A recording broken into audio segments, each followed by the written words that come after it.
అందరికీ నమస్కారం. Welcome to ప్రజాక్షేత్రం.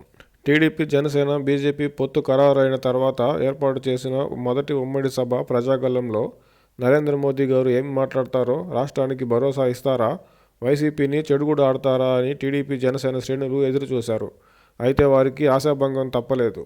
BJP పోటీ నోటాతో కాకుండా కొన్ని సీట్లను పొందడం కోసమే తప్పనిసరి పరిస్థితుల్లో వేరే దారి లేక టీడీపీతో పొత్తు పెట్టుకున్నట్టే కనిపిస్తుంది. నరేంద్ర మోదీ గారి ప్రసంగం మొత్తం దాదాపు లోక్సభ ఎన్నికలకు ప్రచారం చేసినట్టే ఉంది. ఎన్డీఏని గెలిపించాలని కోరారే తప్ప కనీసం పొత్తు ధర్మం కోసమైనా చంద్రబాబు గారిని ముఖ్యమంత్రిని చేయాలని, జగన్ గారిని ఓడించాలని ఒక్క మాట కూడా కనీసం మాట వరుసకైనా చెప్పలేదు. ఒకవైపు పవన్ కళ్యాణ్ గారు, చంద్రబాబు గారు వైసీపీ ప్రభుత్వంపై, జగన్ గారిపై విమర్శలు గుప్పిస్తుంటే, మోదీ గారు మాత్రం ఎక్కడా జగన్మోహన్ రెడ్డి గారిపై పల్లెత్తు మాట కూడా అనకుండా జాగ్రత్త పడ్డారు.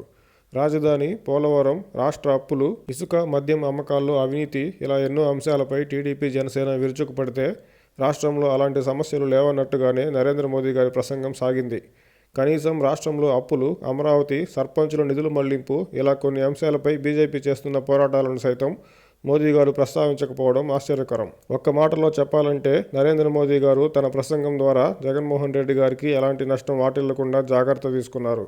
చంద్రబాబు గారిని సీఎం చేయడానికి బీజేపీ, టీడీపీతో పొత్తు పెట్టుకోలేదనే భావన ప్రజల్లో కలిగింది. గతంలో నిర్మలా సీతారామన్ గారు చెప్పినట్టు మోదీ గారు జగన్ గారిని దత్తపుత్రుల్లా చూసుకుంటారని చెప్పిన మాటలు నిజమేనేమో. టీడీపీతో పొత్తులో ఉన్న బీజేపీ మనసులో ఇప్పటికీ జగన్మోహన్ రెడ్డి గారే ఉన్నారని ఘంటాపథంగా చెప్పొచ్చు.